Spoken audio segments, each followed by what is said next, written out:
Hello and welcome to my channel. I am Different Breed, aka the Light Man, and in today's video, we are going to be talking about Hibana. Now, if you haven't seen any of these videos, know that these are not specifically about what the operator does or anything like that, but they are about their backstories and what their lore is all about. So if you find yourself liking this video, hit that like button, consider subscribing, because, you know, I'm going to provide some more content like this in the future. So without any further ado, let's meet Yomiko Emigoa, or, as you may know her, Hibana. She was born in Nagoya, Japan on July 12th, 1983, which makes her 35 and a half now. Come on, Yubi. Do these people stop aging when they get into Rainbow? Wait a minute. At some point, Emigoa decided to travel the world to perfect her skills and techniques. But which ones, might you ask? Her paramilitary techniques, of course. And if you don't know what that means, it's basically, you know, just military techniques. She gained these techniques and learned these by training with some organizations that you may know, such as SAS, FBI SWAT, and Gigan, just to name a few. With all this training, she acquired a rare tactical versatility, which includes a proficiency in tubular assault, aka she's pretty heckin' good at bus, train, and airplane assaults. But let's go way back. Being the daughter of a local butcher, Emigoa was inspired by her family to practice Kyudo from a young age. If you're anything like me, you have no idea what Kyudo is. So, let me educate you. Kyudo is Japanese martial arts of archery. Yes, archery. One reason that I can think of that Emigoa wanted to practice Kyudo is to take it out into the wild and use it as a hunting tool so she can bring back something to her family and provide, you know, since she was a daughter of a local butcher. In this martial arts of archery, they use this giant looking bow made of bamboo, which is definitely not like the modern bows that you see today. And this art isn't all just about the bow. It focuses on physical, moral, and spiritual development. It's not just about hitting. Kinokas aim to achieve Sashi Sichu, which translated means correct shooting isn't correct hitting. It's all about the entire process of the shot, not just the shot itself. This is where the perfect shot isn't just accurate, but it is also dignified and aesthetically excellent. During Emigoa's Kyudo training, she was able to perfect her assessment of multiple factors at once, while carrying out precise, controlled, and fluid motions. Emigoa's areas of expertise is to gain entry in high-risk areas. While she was studying at the National Police Academy, she gained the nickname we all know her as today, Hibana. Or did she get it from the academy? Let's not get sidetracked now, though. We'll talk about that later. She acquired her name due to her improvised explosive devices and brilliant leadership skills on the field. So why Hibana? Well, when you translate it, it means spark, which I guess you can say her equipment does let off some sparks. Emigoa's ability to speak 7 different languages fluently and her ability to be lethal with any weapon, the Aichi Prefectural Police Department Special Unit recruited her. And now we can talk about when and where she gets her name gets a bit confusing. So this article right here from Ubisoft said that she got her name while she was in this police department. So is this article right? Or is the game right? Does it really matter? I don't think anybody knows. But also, if you look at the Red Crow release page, it states that she got her name while in the academy as well. So 2 for the academy and 1 for the police department.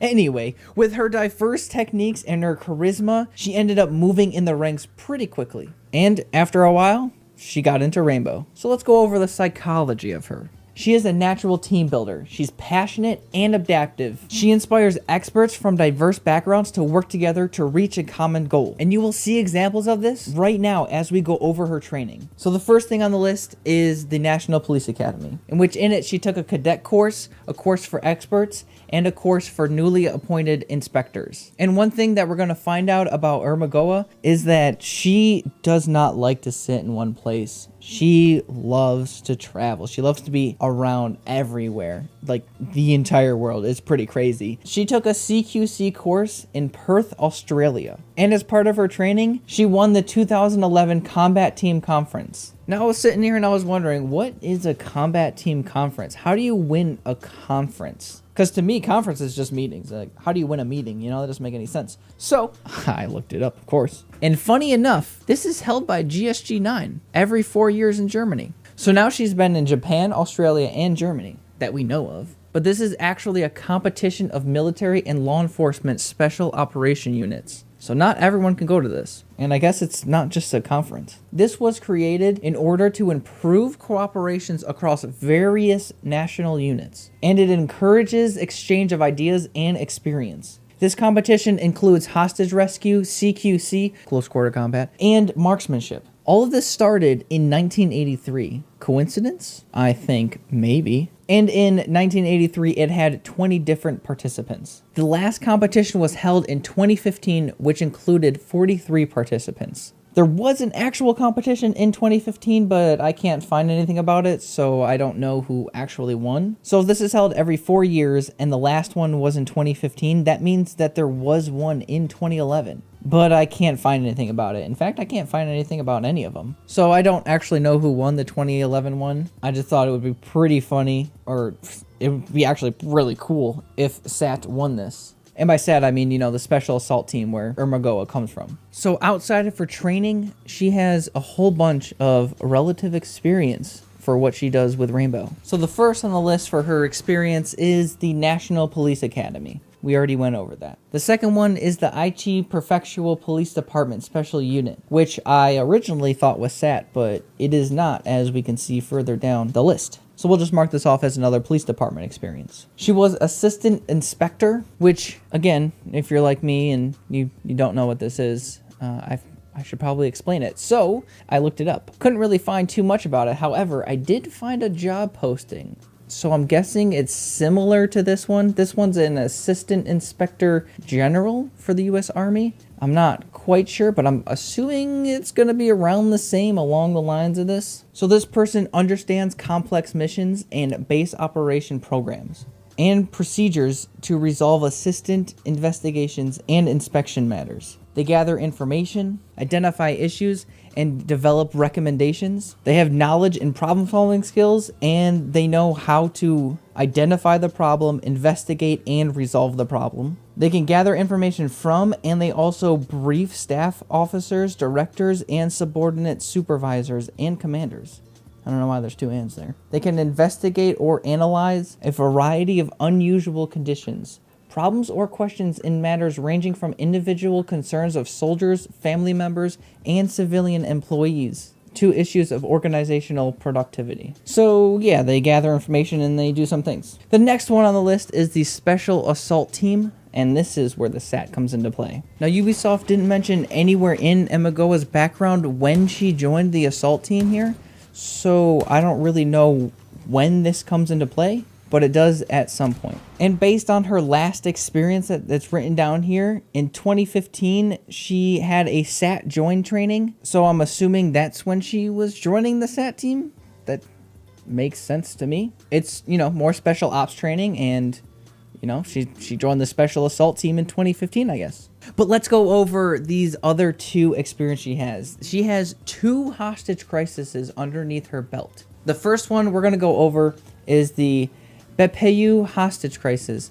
I don't think I'm saying that right, but that's how I'm saying it. So of course I looked this up, and it's an actual thing. This thing really happened. So if we look at this amazing website, we can actually see that in 2003, let me zoom this in real quick. In 2003, right here, which is exactly when it said, and it is in Tokyo. It says Tokyo, Japan, but you'll see it says right here, identified as 52-year-old. The name right here, the hostage crisis right here. And look at this. Enter the building in the city of Nagoya, which is where Ermagoa was born. So yeah, I'm pretty sure this is what they're talking about, which is actually pretty insane. Look at this. This guy was demanding back wages, and he took 8 hostages from this company, but he released 7 of them and kept 1 of them. But then 10 minutes later, a blast rocketed from the 4th floor and bomb went off. Yeah, it's very, very unfortunate. Another 25 people were injured by this blast. Is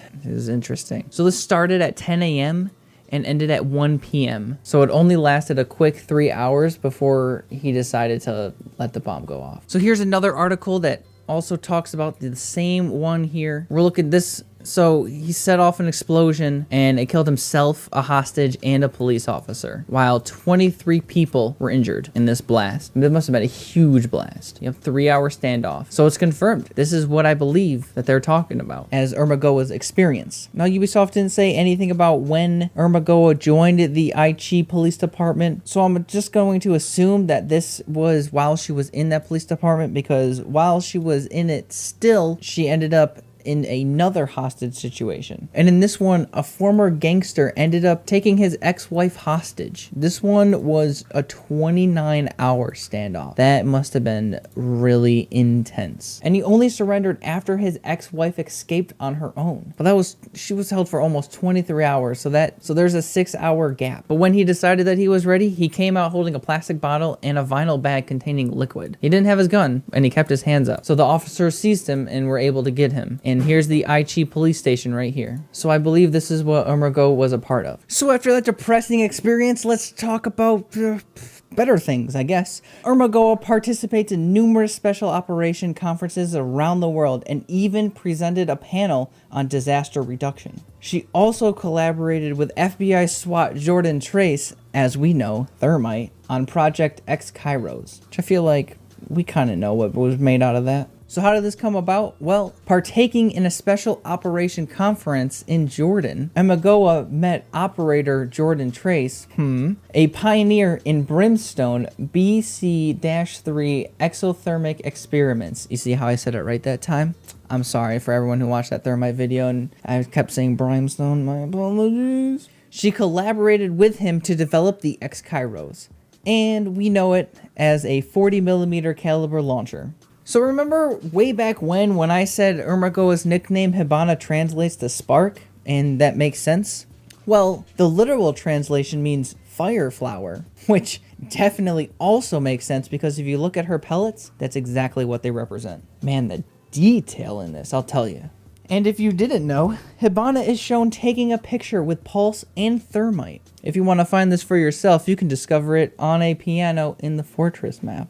And what's really interesting about that is Pulse's invitational charm that's out right now, that's titled Pulse's Heart, features the Japanese name Yamiko inscribed on it. This is Hibana's name, but what's really interesting is that in the Japanese culture, they always go by their last names unless they know the person on a personal level. And if you look close enough on the photo of him and her on Fortress, she appears to be wearing his charm as a necklace. And well, that's all I have on Hibana. I hope that you enjoyed all this info on her. I hope that you really dug your nails deep into this and just really enjoyed it. I definitely enjoyed making it. Let me know who you want to see next, or if you want to see nobody next. And that's it for me. If you want to help support these kinds of videos, check out the links in the description. What could really help me is just sharing this with somebody else and telling them to share it with somebody else as well. That's the best thing you can do for me.